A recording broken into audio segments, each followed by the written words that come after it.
സംസ്ഥാനത്ത് തദ്ദേശ തെരഞ്ഞെടുപ്പിന്റെ രണ്ടാം ഘട്ടം അന്തിമഘട്ടം പുരോഗമിക്കുമ്പോൾ മുഖ്യമന്ത്രി പിണറായി വിജയൻ വോട്ട് ചെയ്യാൻ എത്തുന്ന തത്സമയ ദൃശ്യങ്ങളാണ് പ്രേക്ഷകർ കാണുന്നത്. കണ്ണൂർ പിണറായി ചേരിക്കൽ നിന്നുള്ള തത്സമയ ദൃശ്യങ്ങൾ. മുഖ്യമന്ത്രി പിണറായി വിജയൻ കുടുംബസമേതം അവിടെ വോട്ട് ചെയ്യാൻ എത്തിയിരിക്കുകയാണ്. ഭാര്യയും മകളും ഒക്കെ തന്നെ അദ്ദേഹത്തിനൊപ്പം ഉണ്ട് എന്നുള്ളതാണ്.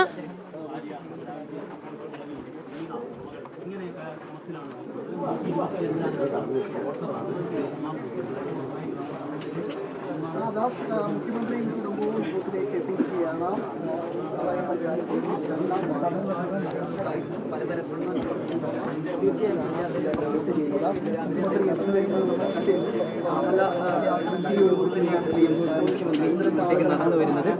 മുഖ്യമന്ത്രി പിണറായി വിജയൻ കണ്ണൂർ ചേരിക്കൽ ജൂനിയർ ബേസിക് സ്കൂളിലാണ് വോട്ട് ചെയ്യാൻ എത്തിയിരിക്കുന്നത് എന്നുള്ളതാണ്. അദ്ദേഹം വോട്ട് ചെയ്യാനായി നിൽക്കുകയാണ്. അദ്ദേഹം കുടുംബത്തോടൊപ്പമാണ് വോട്ട് രേഖപ്പെടുത്താനായി എത്തിയിരിക്കുന്നത്. ഭാര്യ കമല, മകൾ വീണ തൈക്കണ്ടിയിൽ എന്നിവർ അദ്ദേഹത്തിന് ഒപ്പം ഉണ്ട് എന്നുള്ളതാണ്. അദ്ദേഹം വോട്ട് ചെയ്യാനായി പോവുകയാണ്.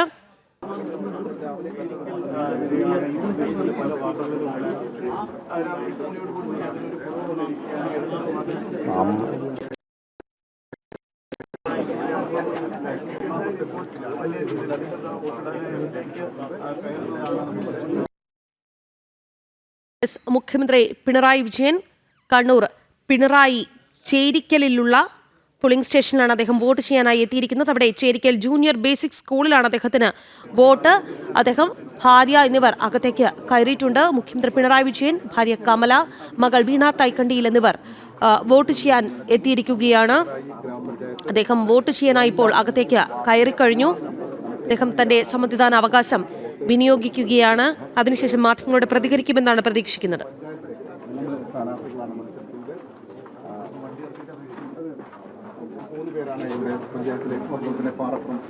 ബ്ലോക്കിലേക്കും ജില്ലാ പഞ്ചായത്തിലേക്കും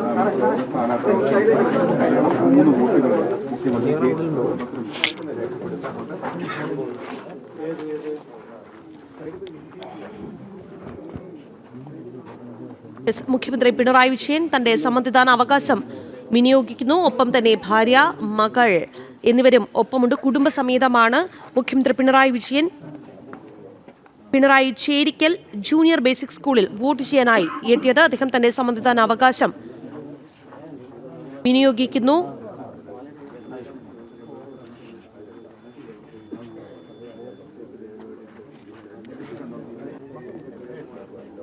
മുഖ്യമന്ത്രി പിണറായി വിജയൻ മാധ്യമങ്ങളെ കാണുന്നു. കാണുകയാണ്.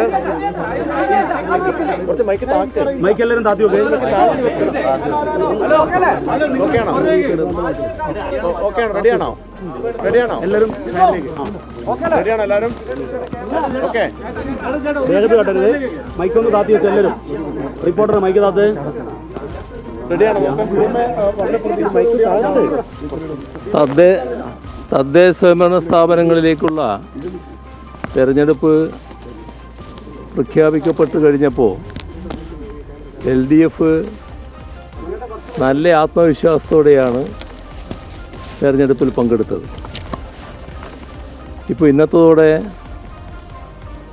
രണ്ട് ഭാഗത്തെയും, കേരളത്തെ രണ്ട് ഭാഗമാക്കിയിട്ടാണല്ലോ തെരഞ്ഞെടുപ്പ് നടന്നത്, രണ്ട് ഭാഗത്തെയും തെരഞ്ഞെടുപ്പ് പൂർത്തിയാവുകയാണ്. തെരഞ്ഞെടുപ്പ് പ്രവർത്തനങ്ങളിൽ കണ്ട അനുഭവം LDFന് വലിയ തോതിലുള്ള പിന്തുണ ജനങ്ങളിൽ നിന്ന് ലഭിക്കുന്നുവെന്നാണ്. അത് ഈ തെരഞ്ഞെടുപ്പ് ചരിത്ര വിജയം LDFന് സമ്മാനിക്കും എന്ന പ്രതീക്ഷയാണ് നൽകുന്നത്.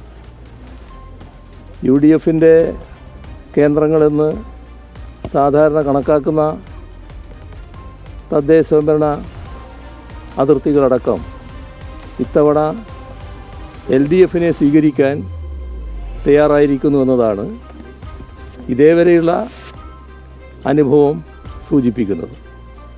അപ്പോൾ മികവാർന്ന വിജയത്തിലേക്ക് LDF കുതിക്കുന്ന കാഴ്ചയായിരിക്കും ഈ തെരഞ്ഞെടുപ്പിൽ ഉണ്ടാവുക. ഇന്നും BJPയും കോൺഗ്രസും പറയുന്നത് ശബരിമല മാത്രമാണ്. രണ്ടുപേരും ഒരേപോലെയാണ് UDFും BJPയും പറഞ്ഞുകൊണ്ടിരിക്കുന്നത്. ഇത് തെരഞ്ഞെടുപ്പിൽ ഏതെങ്കിലും രീതിയിൽ ഏശാൻ സാധ്യതയുണ്ട്? ഇതൊന്നും ഒരു തരത്തിലും യേശുന്നൊരു കാര്യമല്ല. ശബരിമലയുടെ പ്രശ്നത്തിൽ അവിടെ നടക്കാൻ പാടില്ലാത്ത ചില കാര്യങ്ങൾ നടന്നു എന്നുള്ളത് വസ്തുതാപരമായ കാര്യമാണ്. ആ കാര്യത്തിൽ സർക്കാർ കർക്കശമായ നിലപാടാണ് എടുത്തത്.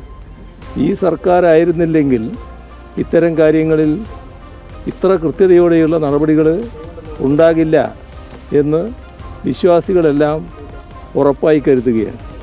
അതുകൊണ്ട് തന്നെയാണ് സർക്കാർ സ്വീകരിക്കുന്ന നടപടികൾക്ക് വിശ്വാസികളുടെ ആകെ പിന്തുണ ലഭ്യമാകുന്നത്. പക്ഷേ തങ്ങൾക്ക് അനുകൂലമാക്കി മാറ്റാൻ വേണ്ടിയുള്ള ദുഷ്പ്രചരണങ്ങൾ നടത്താനാണ് BJPയും UDFും ശ്രമിക്കുന്നത്. രണ്ടു കൂട്ടരും ഇക്കാര്യത്തിൽ ഒരേ വണ്ടിയിൽ സഞ്ചരിക്കുന്നതാണ് നമുക്ക് കാണാൻ കഴിയുന്നത്. ജമാഅത്തെ ഇസ്ലാമി UDF സഖ്യത്തെ സംബന്ധിച്ച് വലിയ വിമർശനങ്ങൾ ഇന്നലെയും ഉയർന്നു വരുന്നുണ്ടായിരുന്നു. പരാതി രാഷ്ട്രീയ പ്രേരിതമാണ് എന്നാണ്. ജമാഅത്തെ ഇസ്ലാമിയുടെ കാര്യത്തിൽ ഈ പറഞ്ഞത് തന്നെയാണ് സംഭവിക്കാൻ പോകുന്നത്. ജമാഅത്തെ ഇസ്ലാമിയെ മുസ്ലിം ബഹുജനങ്ങൾ തള്ളിയ ഒരു സംഘടനയാണ്. അതുകൊണ്ട് തന്നെ മുസ്ലിം ബഹുജനങ്ങളെ UDFന് അനുകൂലമാക്കുന്നതിന് വേണ്ടിയാണ് ജമാഅത്തെ ഇസ്ലാമിയെ കൂട്ടിയതെങ്കിൽ അതൊന്നും ഈ തെരഞ്ഞെടുപ്പിൽ യാഥാർത്ഥ്യമാകാൻ പോകുന്നില്ല. എല്ലാ വിഭാഗങ്ങളും LDFനെ പൂർണ്ണ മനസ്സോടെ അംഗീകരിക്കുന്ന നിലയാണ് വന്നിട്ടുള്ളത്. ഈ ദിലീപിനെ പോലും ന്യായീകരിക്കുന്ന നിലപാട് കഴിഞ്ഞ പോളിംഗ് ഡേയിൽ പോലും ഉണ്ടായിട്ടുണ്ട് UDF കൺവീനറുടെ ഭാഗത്തുനിന്ന്. ആരെ ന്യായീകരിക്കുന്നില്ല എന്നുള്ളതൊന്നുമല്ല പ്രശ്നം. അത് UDFൻ്റേതായ നിലപാട് വ്യക്തമാക്കുന്നു എന്നാണ് കാണേണ്ടത്. ഇവിടെ പ്രശ്നം വരുന്നത് അതിജീവിതയുമായി ബന്ധപ്പെട്ട പ്രശ്നമാണ്. അതിജീവിതയുടെ ഒപ്പമാണ് നാടും സർക്കാരുമുള്ളത്. ആ നിലപാട് തന്നെ സർക്കാർ തുടരുകയാണ് ചെയ്യുക. രാഹുൽ മാങ്കൂട്ടത്തിലെ രണ്ടാമത്തെ പരാതി CMന് നേരിട്ടാണ് കിട്ടിയിരുന്നത്. ആ പരാതി രാഷ്ട്രീയ പ്രേരിതമെന്നാണ് ഇപ്പോൾ KPCC പ്രസിഡന്റ് പറയുന്നത്. രണ്ടാമത്തെ പരാതി KPCC അല്ലേ കൊടുത്തത്? അതങ്ങനെ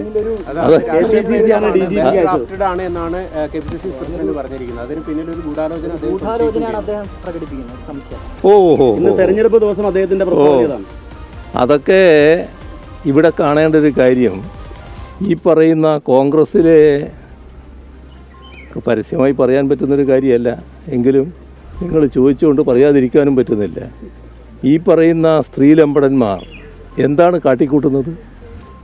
നിങ്ങൾ വന്ന തെളിവുകളും ഇതിന് ഇരയായ ആളുകൾ പ്രകടിപ്പിച്ച ആശങ്കകളും പരിശോധിച്ചാൽ കാണാൻ കഴിയുന്നത് എന്താണ്?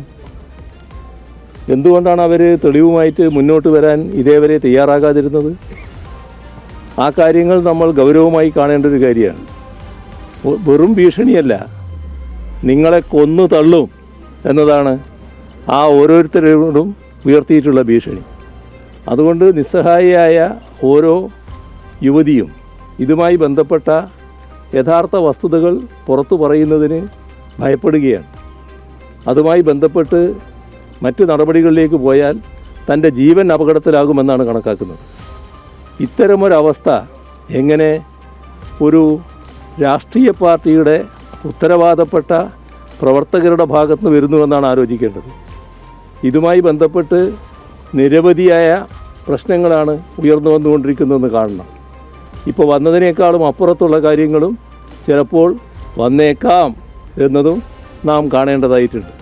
അങ്ങനെയുള്ള ഒരു ക്രിമിനൽ സംഘം, യഥാർത്ഥ ലൈംഗിക വൈകൃത കുറ്റവാളികൾ, അവർ നാടിന് മുന്നിൽ വന്ന് വെൽ ഡ്രാഫ്റ്റഡ് എന്നൊക്കെ പറഞ്ഞുകൊണ്ട് ന്യായീകരിക്കാൻ ശ്രമിച്ചാൽ അതൊന്നും പൊതുസമൂഹം അംഗീകരിക്കില്ല എന്നവർ കണ്ടോളണം. മതി മതി മതി മതി മതി മതി മതി മതി ബലാത്സംഗ കേസിൽ രാഹുൽ മാങ്കുട്ടത്തിൽ MLAക്കെതിരെ അതിജീവിത ആദ്യം പരാതി നൽകിയത് മുഖ്യമന്ത്രി പിണറായി വിജയനായിരുന്നു. ഇത്തരം ലൈംഗിക വൈകൃതത്തിന് അടിമകളായ കുറ്റവാളികളെ സമൂഹത്തിന് മുന്നിൽ കൊണ്ടുവരേണ്ടതിൻ്റെ ആവശ്യകത മുഖ്യമന്ത്രി ചൂണ്ടിക്കാട്ടുന്നുണ്ട്. അപ്പോഴും ഈ പറയുന്ന പ്രതിക്ക് എന്താണ് സംഭവിച്ചത്? അദ്ദേഹം ഇപ്പോഴും 2 ആഴ്ചയായി ഒളിവിലാണ് എന്നുള്ളതാണ്. സാക്ഷാൽ മുഖ്യമന്ത്രിക്ക് നേരിട്ട് പരാതി നൽകിയിട്ടും ആ പ്രതിയെ നമ്മുടെ അന്വേഷണ സംഘത്തിന് പിടികൂടാനായില്ല. നിലവിൽ 2 പരാതികൾ രാഹുൽ മാങ്കൂട്ടത്തിൽ MLAക്കെതിരെ ഉണ്ട്. ആദ്യ പരാതി അല്ലെങ്കിൽ ആദ്യ കേസ് ഹൈക്കോടതിക്ക് മുൻപാകെയാണ് ഉള്ളത് എന്നുള്ളതാണ്. 15-ാം തീയതി വരെ ആ ഒരു വിഷയത്തിൽ അറസ്റ്റ് തടഞ്ഞിട്ടുണ്ട്, തൽക്കാലത്തേക്ക് അറസ്റ്റ് തടഞ്ഞിട്ടുണ്ട് കോടതി. അതുപോലെ തന്നെ രണ്ടാമത്തെ പരാതി വരുന്നു, അത് KPCC തന്നെയാണ് പോലീസിന് കൈമാറുന്നത്. രണ്ടാമത്തെ പരാതിയിൽ കഴിഞ്ഞ ദിവസം രാഹുൽ മാങ്കൂട്ടത്തിൽ MLA-യുടെ അറസ്റ്റ് കോടതി വിലക്കുകയും ചെയ്തു. എന്തായാലും ഇന്ന് തദ്ദേശ തെരഞ്ഞെടുപ്പിന്റെ 2ാം ഘട്ടം വോട്ട് ചെയ്യേണ്ട ദിവസമാണ്.